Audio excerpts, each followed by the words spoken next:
This is 5 Photoshop basics. You're going to learn 5 things that you need to do for preparing your photo to turn in. In the Getting Started video, you were able to open up your photo and bring it into Photoshop by using Bridge. Now we're at the stage where we're actually going to start working with the photo to make it into something we want to turn in at the end of the class. So the first thing we're going to do, now that we have our file open, is duplicate the file.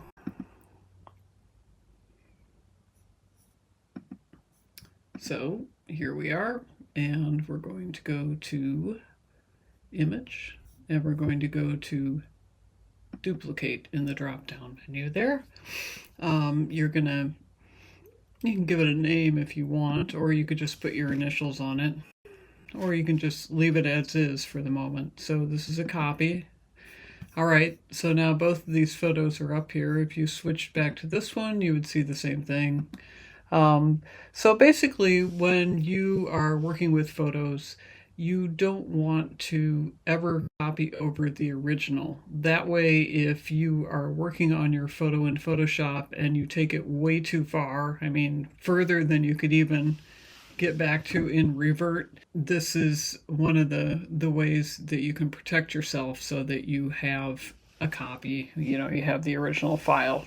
So anyways, to make sure you don't work the original file instead of the copy, you're going to go up here and you're just going to click on the X, and that folder, your original copy, is now back safely in the folder on your desktop. And remember, everything you do here in Photoshop today, you will save back into that folder on your desktop. Okay, so the first thing you want to do after you have duplicated your photo is to crop the photo.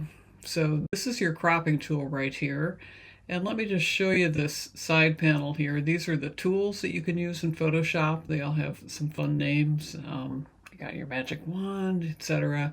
If you have a little time, you can just kind of scroll down and look at those. They are also talked about a little bit in the chapter that you will be reading on Photoshop this week. You may find that there are some newer tools here in Photoshop than are mentioned in that book, but today we're just going to cover the basic ones that you need to get going with the photo. So the first thing, you want to crop it. And you're going to, as soon as you click on that cropping tool, you're going to see this come up.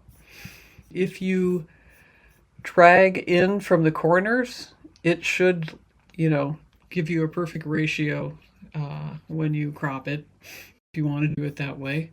But before you do anything with that, you're going to go up here and look at this. And you want to see where your ratio is. It's going to have here your width, your height, your resolution. These are all things that you're going to need to put in. So this is your width here, 8 inches, and that's where I want you guys to have this for the class, 8 inches. You are not going to set the height because you're going to be cropping, and if you lock yourself into a size, you aren't going to be able to crop it the way you want it. The 300 here is your resolution. This PX and IN, that's just whether or not you're seeing stuff in pixels and inches. This is 8 inches over here. So anyways, we are doing it in inches.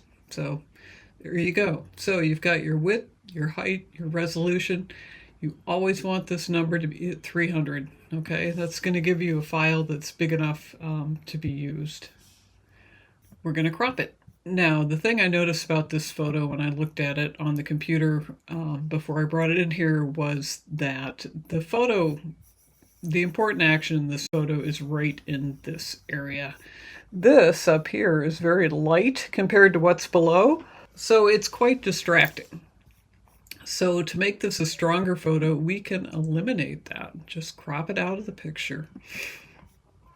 All right. We can also correct our horizon just a little bit by doing this. Just a little bit. And sometimes I'll kind of play with this till I get it where I want it. But as you can see, the way to really perfect this when you are taking the picture, before you even get to this point, is I should have taken 2 steps further to here in the middle and then looked through my lens and made sure that this was level when I shot the picture, but I didn't. So there it is. There are other ways you can play with this in Photoshop to straighten your horizon, but we're not going to be playing with those today, but we will learn them a little bit further into the class. So anyways, here it is. This is the way I want to crop it. Okay, so that's not too bad. It's a little bit better. I mean, I could even pull this down a little further. And I think that's probably less distracting than what it was. Just take out the white. As you can see when you're cropping a photo, the lightest thing in an image is what your eye is drawn to. So if you can possibly get rid of that, then you're going to make it a stronger photo, depending upon what you want to emphasize in the photo. All right, so I have now cropped my photo. The next thing I want to do is make sure that the photo is not too light or too dark. So I'm going to go into levels, which are an image, under adjustments. So levels, there we go. So typically I will start out by hitting the auto button because 9 times out of 10 the auto does a pretty good job of fixing it. However, if you want to get really, if you want to do more with it and you think that looking at this, what the darkest thing is in the photo, then you can use these eyedropper tools here to set your white and your black.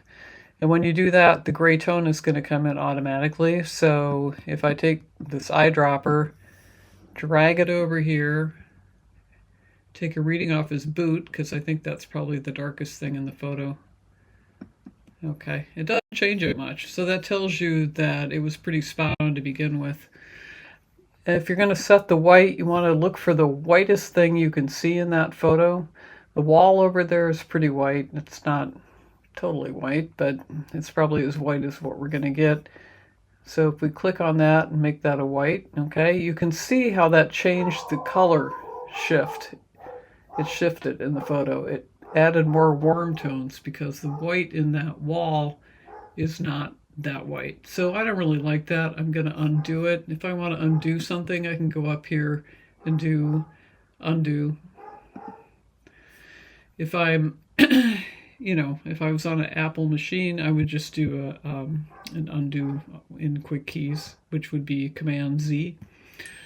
But anyways, so there you go. Those are your levels. And when I'm talking about, having it not too light or not too dark, but really as it appeared pretty much to you in your mind's eye, was that they weren't obviously too much in the shadow. It was a pretty flat, even day.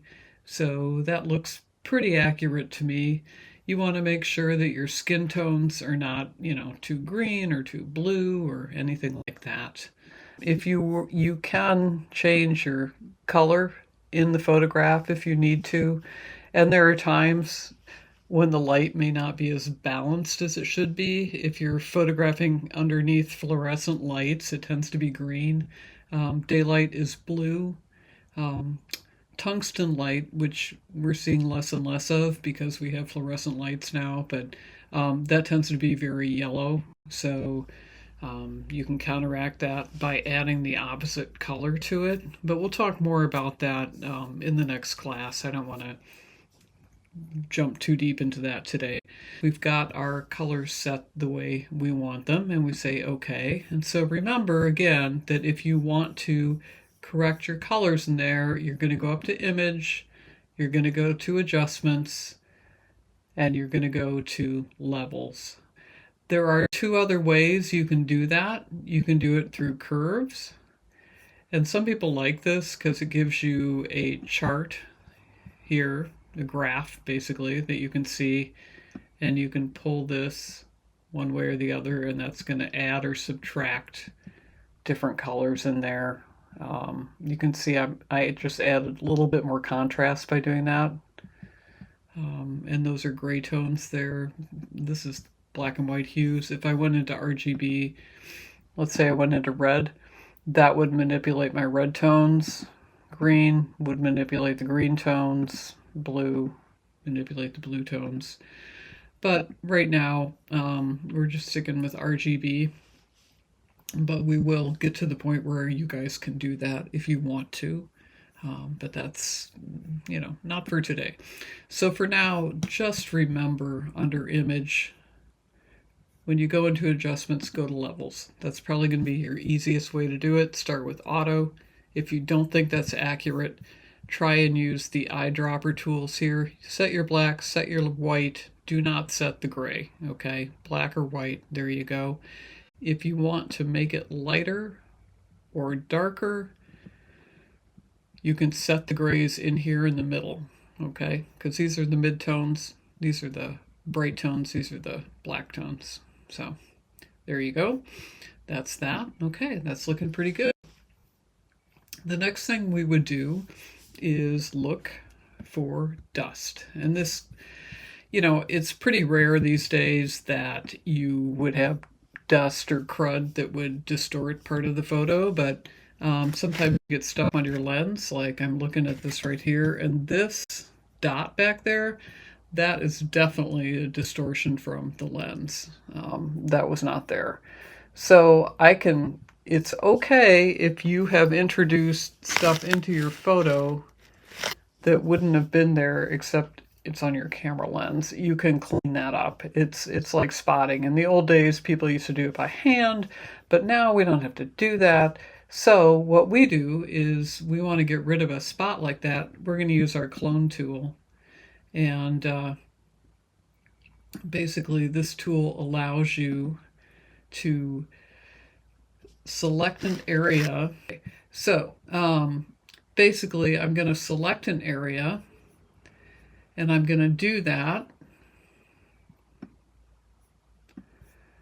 But first when I open this up, this is a huge area to select. I don't want that, so I'm going to reset the brush size, and I do that by clicking on this up at the top here. And then if I want a smaller brush size, I just take it down like that. And I push it down a little bit more. What I'm trying to do is get something that is just slightly bigger than the spot from the dirt there that I want to cover up. So there we go. That looks pretty good.